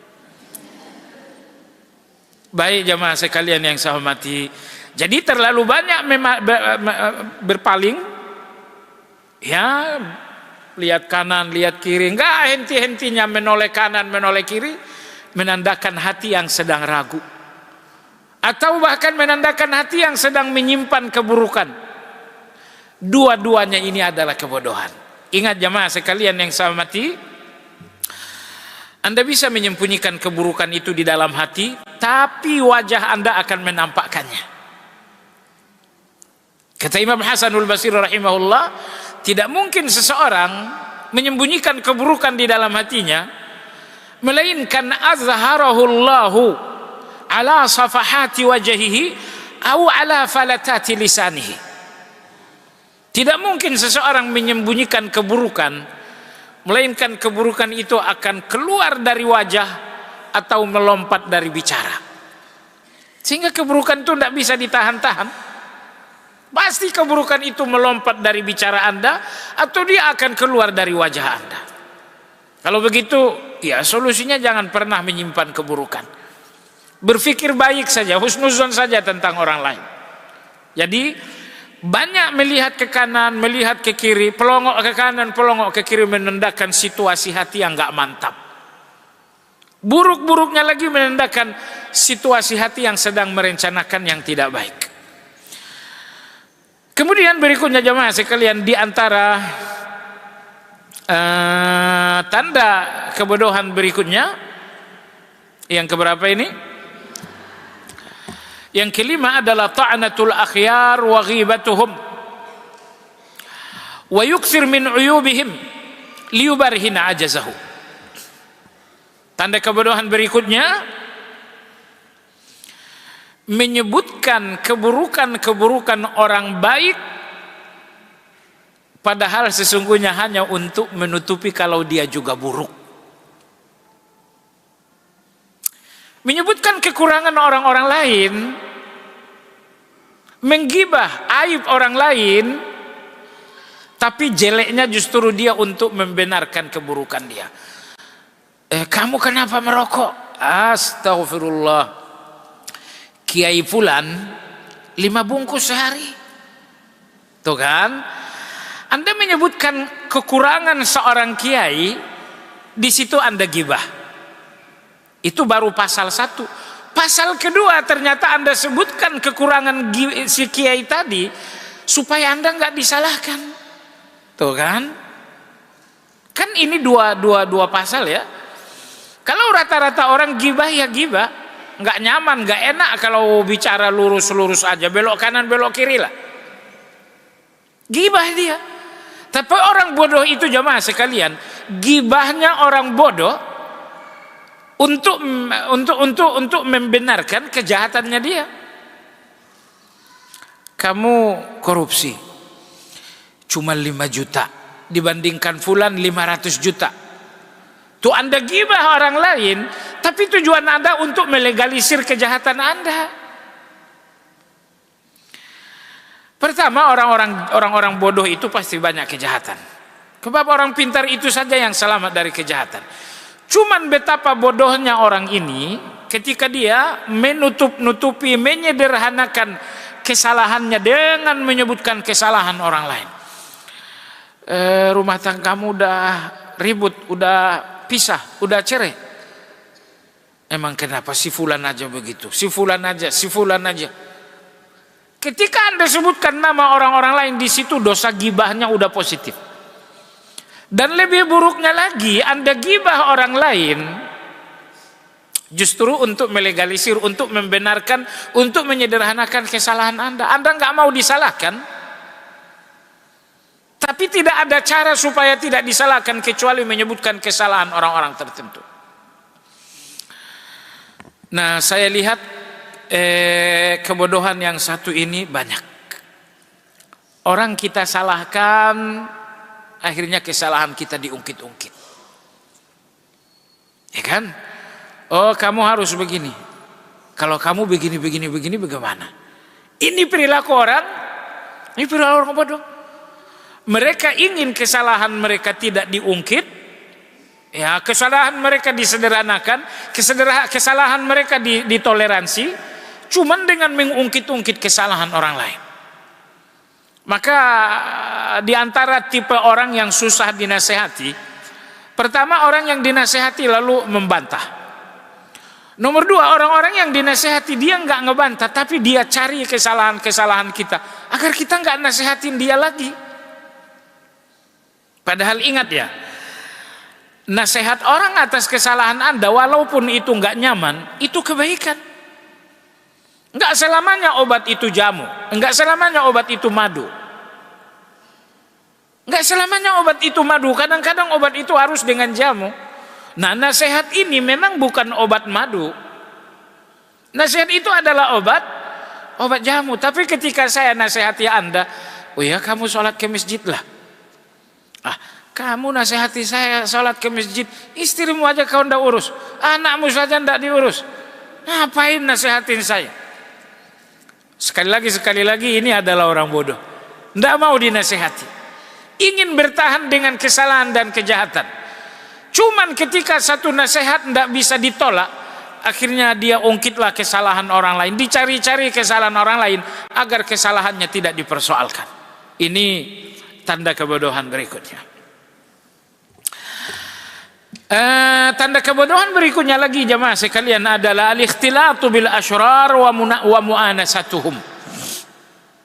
Apa itu? Akrab dengan orang-orang jahat, akrab dengan orang-orang buruk, akrab dengan orang-orang yang tidak baik. Nah, perhatikan sahabat akrab kita.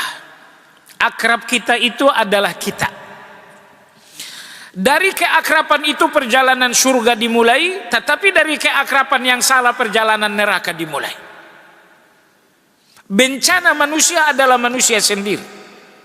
Bencana manusia sering sekali karena keakraban yang salah. Abu Talib, pamannya Nabi Shallallahu Alaihi Wasallam, sedang sakaratul maut, sudah mau mati. Sakarat, Nabi kita sallallahu alaihi wasallam datang. Kata Nabi, ya ammu, qul la ilaha illallah kalimatan uhajju laka biha indallah. Kata Nabi sallam, wahai pamanku, ucapkan la ilaha illallah sekali saja, agar nanti aku bisa membelamu di depan Allah, memberi syafaat untukmu di depan Allah. Sebenarnya Abu Talib tertarik. Tapi di samping Abu Talib ini datang Abu Jahal, datang lagi Abu Sufyan. Mendengarkan Nabi memberikan nasihat agar Abu Talib mengucapkan la ilaha illallah, Abu Jahal mengatakan, Abu Talib, atarghabu an millati abaika? Abu Talib, artinya kau akan beda jalur dengan nenek moyangmu? Kau akan meninggalkan ajaran nenek moyang? Kau akan meninggalkan ajaran yang membesarkanmu, Abu Talib? Ternyata Nabi kita kalah suara. Akhirnya Abu Talib menolak mengucapkan la ilaha illallah. Apa pelajaran Anda dari sini? Malapetaka manusia adalah manusia sendiri. Malapetaka Anda bukan ayam. Malapetaka Anda bukan kambing. Malapetaka adalah manusia. Malapetaka manusia adalah manusianya sendiri. Maka tadi saya katakan, dengan kearapan yang tepat, perjalanan surga Anda dimulai. Tapi dengan keakraban yang salah, perjalanan neraka Anda sedang dimulai juga. Nah, oleh sebab itu tanda-tanda orang bodoh bergaulnya dengan orang-orang yang buruk. Orang-orang yang buruk, ibu-ibu sekalian, mereka memang ngasih Anda hawa nafsu. Orang-orang yang buruk mengenyangkan hawa nafsu. Kita ketemu di kafe A, nanti jam 12 pulang. Enggak, saya yang neraktir. Dia kasih Anda hawa nafsu. Lalu dia bilang, gimana Besti, besok kita jalan-jalan ke Denpasar? Gak usah macam-macam, saya yang neraktir pesawat, saya yang neraktir hotel. Orang ini walaupun dia traktir, walaupun A, walaupun B, yang dia berikan itu semuanya hawa nafsu. Dia memberikan enak, tapi dia nggak memberikan kebaikan. Makanya jamaah sekalian yang saya hormati, ketika datang orang baik mengatakan, ayo kita pergi ngaji ke Darussalam. Apa enaknya ngaji? Ayo kita tahsin ke Darussalam lagi.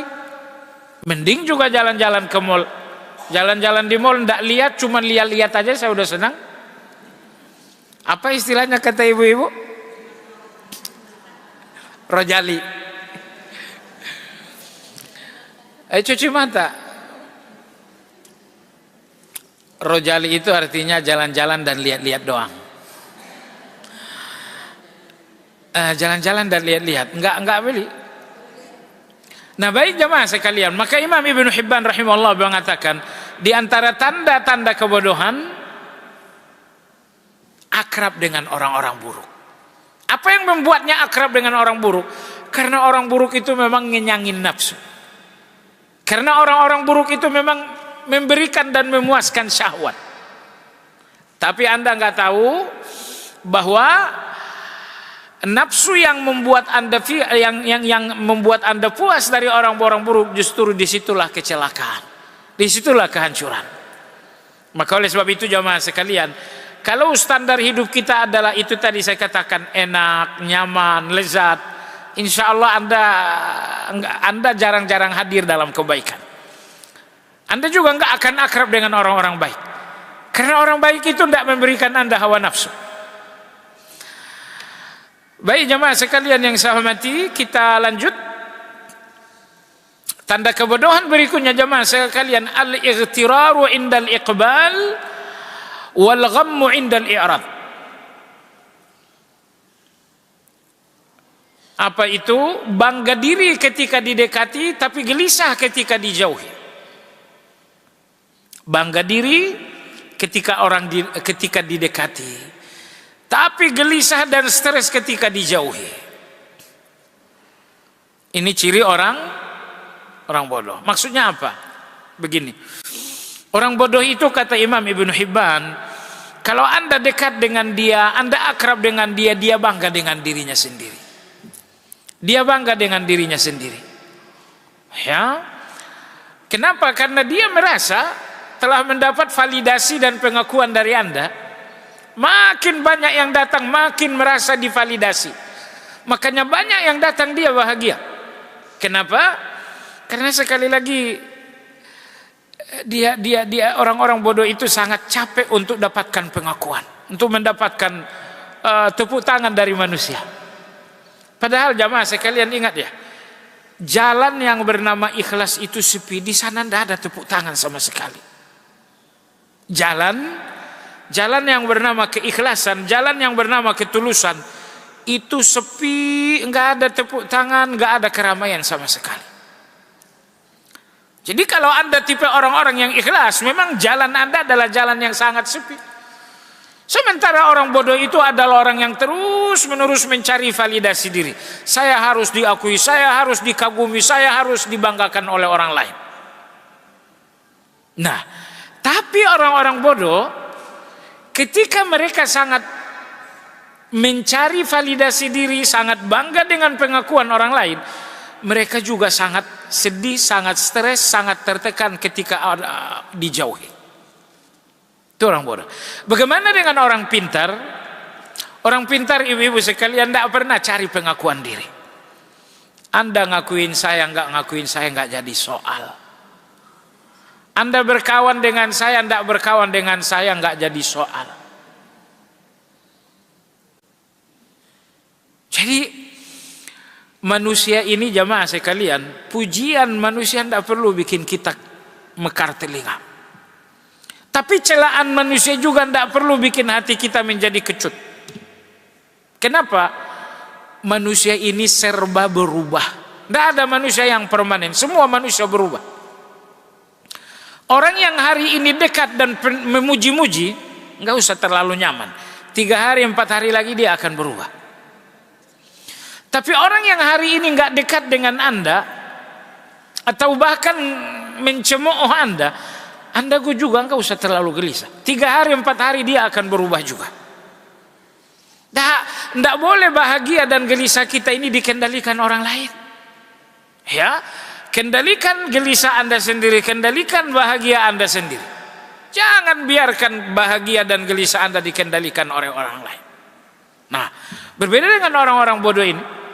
Ada orang yang datang mereka senang karena dapat pengakuan, karena dapat validasi. Tapi ketika orang nggak datang, nggak ada orang yang ngakui dia gelisah, dia stres. Maka tanda kebodohan berikutnya, tanda kebodohan tadi, bangga diri dengan banyak orang karena dapatkan validasi, tetapi gelisah kalau tidak ada orang lain karena berarti nggak ada yang tepuk, karena nggak ada yang membuatnya bangga diri. Berikutnya jemaah sekalian, tanda kebodohan selanjutnya, mungkin ini yang terakhir, qalbuhu fi tarfi lisanihi kullu ma khatara fi qalbihi nataqa bihi lisanuhu. Orang bodoh itu hatinya di ujung lidah. Hatinya bukan di hati, tapi hatinya di ujung, hatinya ada di ujung lidah. Maksudnya apa?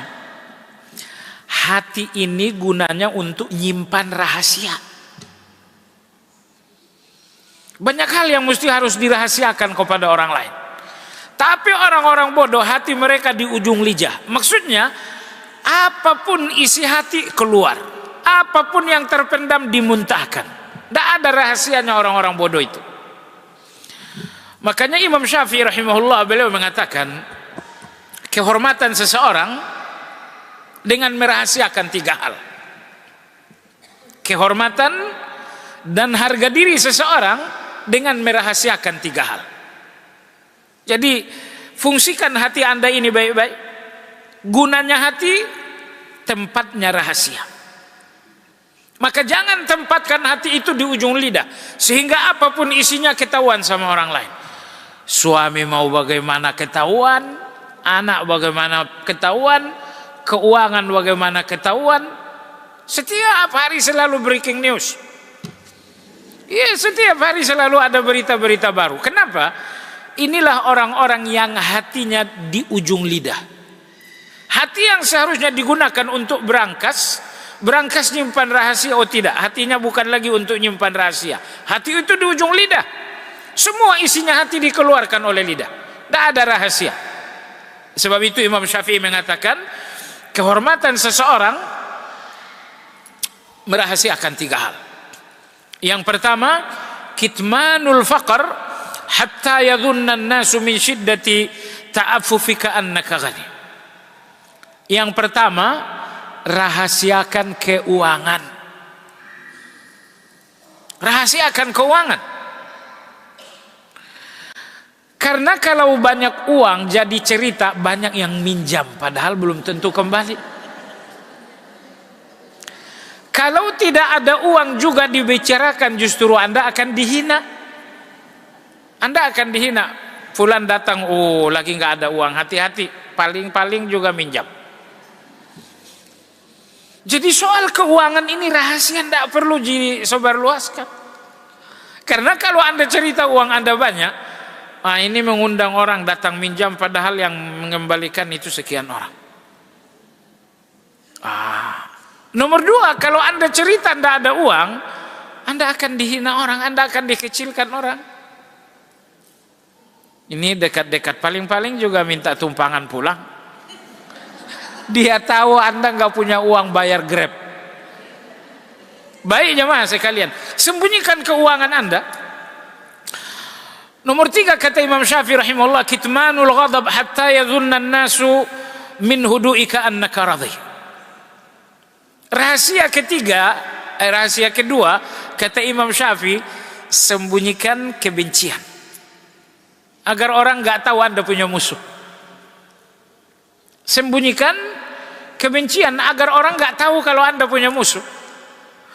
Karena begini, kalau orang tahu Anda punya musuh, oh mungkin dia akan mendekati musuh, dia akan dan Anda tahu sendiri apa yang terjadi.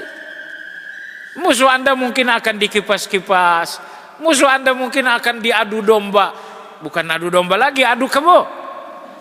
Adu domba itu kemarin, sekarang jadi adu kebo sudah. Banyak sekali orang yang nyari keuntungan dari permusuhan Anda, betul tidak? Sangat banyak sekali. Oh, si fulan begini, tadi dia ngomong begini. Padahal seandainya Anda sembunyikan permusuhan, Anda sembunyikan kebencian, seandainya Anda sembunyikan kebencian, nggak akan ada adu domba ini. Tapi adu domba menjadi datang disebabkan karena Anda sudah terbuka dengan kebencian Anda. Semua orang punya kebencian, Ibu.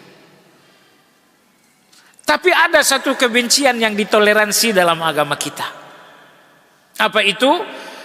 Kebencian yang Anda sembunyikan dan tidak membuat Anda menjauhi. Ini orang datang, Anda pergi 5 km. Aduh, ini kebencian sudah dosa. Tapi bahwa Anda benci orangnya, tapi walaupun dia datang Anda nggak lantas pergi, Anda tetap tegur sapa.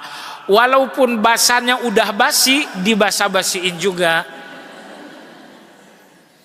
Kebencian yang nggak membuat Anda menjauhi, itu kebencian yang ditoleransi dalam agama kita. Dalilnya mana? Dalilnya, ketika Nabi kita SAW menaklukkan kota Mekah, orang Mekah ramai-ramai masuk Islam. Masuk Islam lah Ikrimah, masuk Islam lah Abu Sufyan, masuk Islam lah bla bla bla bla. Pokoknya ramai-ramai. Tapi alangkah Nabi kita kaget ketika datang seseorang masuk Islam. Ya Rasulullah, saya masuk Islam. Kata Nabi, kamu Wahsy kan? Iya, saya Wahsy. Saya mau masuk Islam. Siapa Wahsy? Wahsy ini seorang budak yang dapat tugas khusus dalam perang Uhud. Tugas khusus untuk apa? Untuk membunuh Hamzah. Pokoknya tugasmu bunuh Hamzah, setelah itu pulang. Itu saja tugasmu. Hubungan Hamzah dengan Nabi kita SAW, pertama, pamannya Nabi. Nomor 2, sahabatnya Nabi dari kecil karena usianya nggak beda jauh. Hubungan nomor 3 ini yang paling dahsyat. Hamzah ini saudara sesusuan bagi Nabi. Karena Nabi kita pernah disusui wanita yang bernama Thuwaibatul Aslamiyah. Dan Thuwaibatul Aslamiyah juga pernah menyusui Hamzah. Walaupun Nabi dengan Hamzah lahir dari rahim yang beda, tapi dengan air susu yang sama, sehingga terbentuklah emosional yang sangat dekat antara Nabi dengan Hamzah. Maka begitu Hamzah kemudian mati dalam perang Uhud, tubuhnya pun dimutilasi. Sedihnya Nabi kita luar biasa. Ini yang mati ini saudara. Tidak sekandung dengan rahim, tapi sekandung dengan air susu. Begitu Wahsy ini masuk Islam, saya mau masuk Islam juga. Oke, kata Nabi, ucapkan syahadat. Akhirnya Wahsy mengucapkan syahadat. Setelah Wahsy mengucapkan syahadat, yang lain boleh pergi, tapi kali ini tidak. Kata Nabi, Wahsy sini sebentar. Kata Wahsy, ada apa? Dulu bagaimana kamu membunuh Hamzah? Ternyata tidak hilang. Dulu kamu membunuh Hamzah itu caranya bagaimana? Kok bisa kamu membunuh Hamzah? Kenapa membunuh dan bagaimana kamu membunuh? Saya mau dengar. Akhirnya Wahsy cerita, saya membunuh sebabnya A, B, dan C, dan saya membunuh caranya A, B, dan C. Nabi SAW bersabda, Maka saya katakan, di antara manusia paling malang di atas semesta ini adalah Wahsy. Karena Nabi SAW, setelah Wahsy cerita kenapa membunuh dan bagaimana membunuh, Nabi SAW mengatakan, ala tughayyib wajhaka anni. Wahai Wahsy, kalau lagi ngumpul-ngumpul, kamu di belakang saya aja ya, jangan di depan saya. La ilaha illallah. Betapa berharganya melihat wajahnya Nabi, bukan? Kita yang berbeda 14 abad aja dengan Nabi, kita pengen melihat wajah itu. Ini Wahsy sezaman dengan Nabi, tinggal di Madinah, sehari-hari bersama Nabi. Cuma Nabi mengatakan, wahai Wahsy, sedapat mungkin jangan nongol di depan saya. Kalau ada perkumpulan, kamu duduk di belakang aja. Apakah Nabi benci? Enggak. Nabi enggak benci, Nabi enggak dendam. Ini soal cinta terhadap Hamzah radhiyallahu anha. Cinta yang sangat besar terhadap Hamzah membuat Nabi kita tidak bisa melihat wajah Wahsy ini. Hadis ini dalam catatan Ibnu Hajar. Apa catatan Ibnu Hajar? Hadis ini menjadi dalil dimaafkan kebencian yang sedikit sepanjang tidak membuat Anda menjauhi. Maka di sini Nabi benci kepada Wahsy, bukan? Orang Nabi mengatakan, tolong jangan duduk di depan saya ya. Nabi benci. Tapi bagaimanapun Nabi tidak menjauhi. Nabi nggak katakan jangan dekat-dekat dengan saya. Nabi juga nggak lantas kalau ada Wahsy Nabi pergi. Oleh sebab itu, kebencian yang sedikit di mana Anda tidak sampai menjauhi orang lain, tidak membuat Anda mencemooh, membuli orang lain, sekedar benci saja ditahan. Kebencian seperti ini ditoleransi. Kenapa? Itu manusiawi kita. Kadang-kadang benci itu penyebabnya adalah cinta kita. Di sini Nabi benci kepada Wahsy. Kenapa? Karena kecintaan Nabi yang sangat besar kepada Hamzah. Sehingga ketika Hamzah dibunuh dengan cara yang sangat sadis, Nabi sih tidak benci, tapi ini soal cinta kepada Hamzah. Saya kira seorang ibu yang anaknya, apalagi anak perempuannya, dinista orang lain, baru kemudian dibunuh, baru kemudian, untuk ibu itu tidak benci kepada pelaku pembunuhan, bisa tidak? Mustahil. Kecuali kalau hatinya ibu itu dihilangkan. Maksudnya kalau ibu ini sampai hilang kesadaran gitu. Makanya agama ini tidak mematikan kemanusiaan kita, tapi membatasi. Maka saya ulangi sekali lagi dari kisah. Siapa tadi nama orangnya? Nabi bilang, Wahsy kalau bisa di belakang aja ya. Siapa nama orangnya? Ya harus ada namanya. Nanti cari di rumah suami nggak percaya. Ada sebuah cerita di zaman Nabi, seorang laki-laki. Siapa? Pokoknya laki-laki. Jangan-jangan laki-laki di blok B.